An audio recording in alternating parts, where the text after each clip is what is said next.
Olá pessoal, vamos começar o capítulo 17 do livro O Algebrista. O capítulo 17 trata sobre inequações do segundo grau. Nós já vimos as inequações do primeiro grau no capítulo 12, não é isso? E agora vamos ver as inequações do segundo grau. Bom, só para lembrar, uma equação é uma expressão do tipo igualdade, né? Onde você tem aqui uma certa expressão algébrica igual a outra expressão algébrica. Essa expressão tem uma letra, né? Normalmente x. Essa letra a gente chama de incógnita. Então pode ter x aqui, né? Você tem que manipular essa expressão, que é a equação, até você chegar em alguma coisa do tipo x igual a tanto. Então o objetivo é encontrar o valor de x. A inequação é diferente. A inequação também tem expressões, só que ao invés do sinal de igualdade, você tem um sinal de desigualdade, que pode ser maior, maior ou igual, menor, menor ou igual, e até pode ser o sinal diferente, né? E aí você vai manipular essa expressão algébrica até ficar com alguma coisa do tipo x é maior ou igual a tanto. Só que normalmente as respostas são um pouquinho mais complicadas do que essa.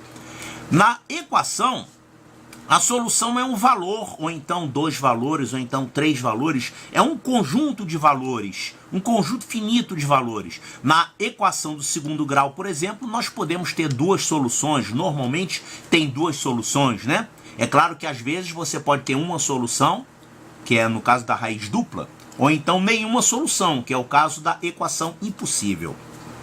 A inequação, ela quando tem solução, normalmente são infinitas soluções, porque é um intervalo, né? É um intervalo x maior que tanto, x menor que tanto, ou então a união de dois intervalos e assim por diante. Bem, só para lembrar, claro que eu falei muito rapidamente, nós vamos detalhar isso nesse capítulo. Um detalhe muito importante quando você vai resolver uma inequação é que você tem que ter cuidado com o sinal. Por exemplo, vamos colocar essa continha aqui. Se eu tiver uma inequação assim, x vezes y é maior do que 2x. Aí a pessoa vai se sentir tentada a simplificar por x. Aí eu corto x com x e aí eu fico só com essa resposta aqui. Y é maior que 2, né? Cortou x com x. Olha, eu posso fazer isso, eu posso cortar expressões dos dois lados e simplificar a inequação. Isso aqui não pode ser feito, tá? Porque isso aqui nem sempre funciona no caso da inequação. É a questão do sinal. Quando esse número que você cortou aqui é um número positivo, tudo bem. Mas quando ele é um número negativo, o sentido da desigualdade vai se inverter. Então você tem que prestar muita atenção nisso. Nós vamos ver exemplos aqui, tá? Então esse negócio de cortar dos dois lados não pode ser feito. Eu vou dar um exemplo em que fizeram isso. Na prova do Colégio Naval de 2016 para 2017, teve uma questão com erro de gabarito. O erro da própria Marinha que fez um gabarito errado, tá? É porque tinha uma inequação desse tipo aqui. A gente chama isso aqui de inequação fracionária. É quando você tem variável no denominador, né? Então, a inequação era isso aqui. 1 sobre x menos 1 menos 1 sobre x mais 1 é maior ou igual do que 1 sobre x ao quadrado menos 1.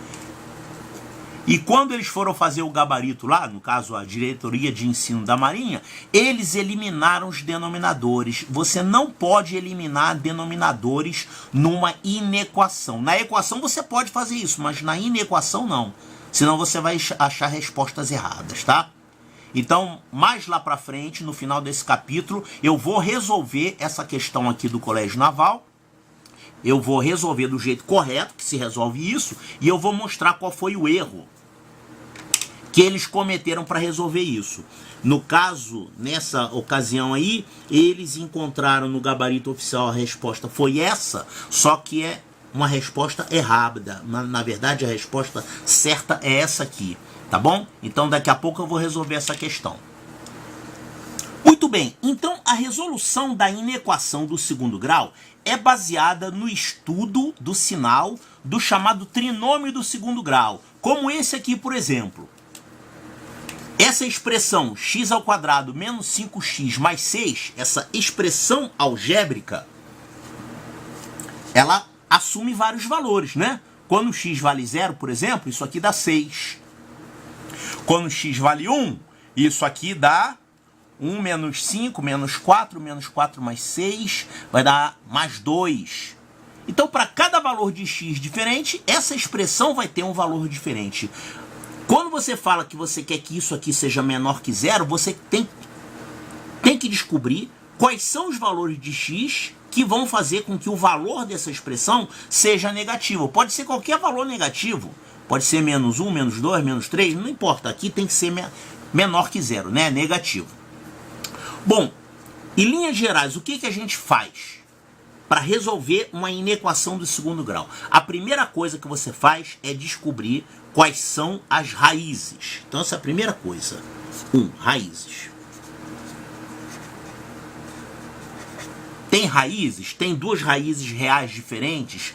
Tem uma raiz dupla? Ou é uma equação sem raízes, né? Você sabe que uma equação do segundo grau pode ser impossível também. Ela não terá raiz, né? Então, isso é uma coisa que você tem que responder. É uma coisa que você precisa responder para resolver a inequação. Tem que achar as raízes dessa equação original. Sabendo as raízes da equação, você tem meio caminho andado para resolver a inequação. Outra coisa que você tem que fazer é descobrir se a concavidade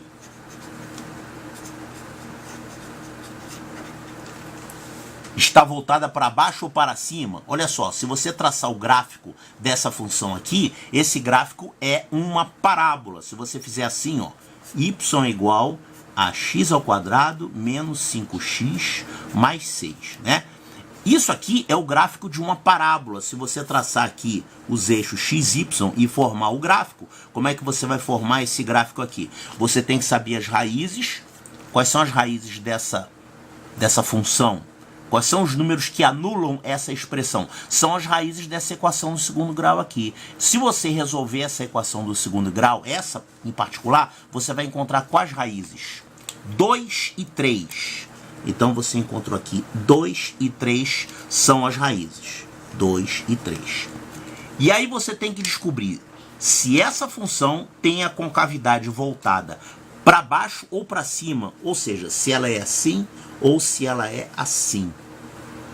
Você vai descobrir se a concavidade está voltada para cima ou para baixo de acordo com o sinal do termo em x2, ou seja, o sinal de A, né? Levando em conta que isso aqui é ax2 mais bx mais c, a gente chama de A o coeficiente do termo de segundo grau. Então, quando você tiver o A positivo, a concavidade está voltada para cima. Quando você tiver o A negativo, a concavidade está voltada para baixo. No caso dessa aqui, já que o A é positivo, né, vale 1, então a concavidade está voltada para cima. Então, o formato do gráfico é esse aqui, ó.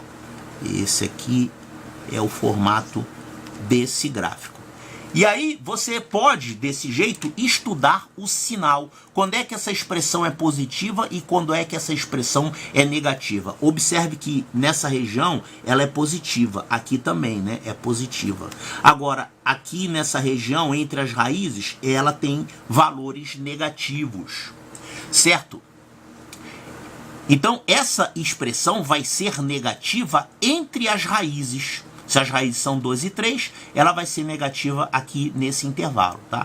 Se fosse a concavidade voltada para baixo, seria diferente. Você teria isso aqui, ó. A função seria positiva entre as raízes. Ok? Então, para resolver uma inequação, a gente tem que olhar para as raízes. Aqui temos duas raízes, aqui também duas raízes. E a gente tem que olhar também para o A, que é o coeficiente de x². Aqui a gente tem A positivo e aqui a gente tem A negativo. Então, qual é a regra? Se você tem raízes reais,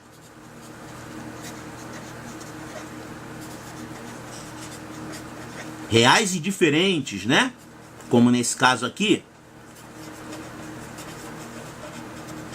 Isso tem a ver com o delta do trinômio, né? A gente, quando tem raízes reais diferentes, isso significa que o delta é positivo. Tá, então delta positivo quer dizer que você tem duas raízes. E aí você vai olhar se a concavidade está para cima ou para baixo, ou seja, você vai ver pelo sinal de A. Então vamos colocar aqui, entre as raízes,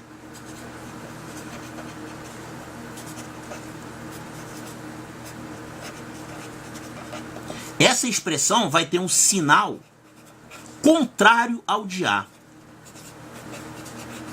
Contrário ao de A,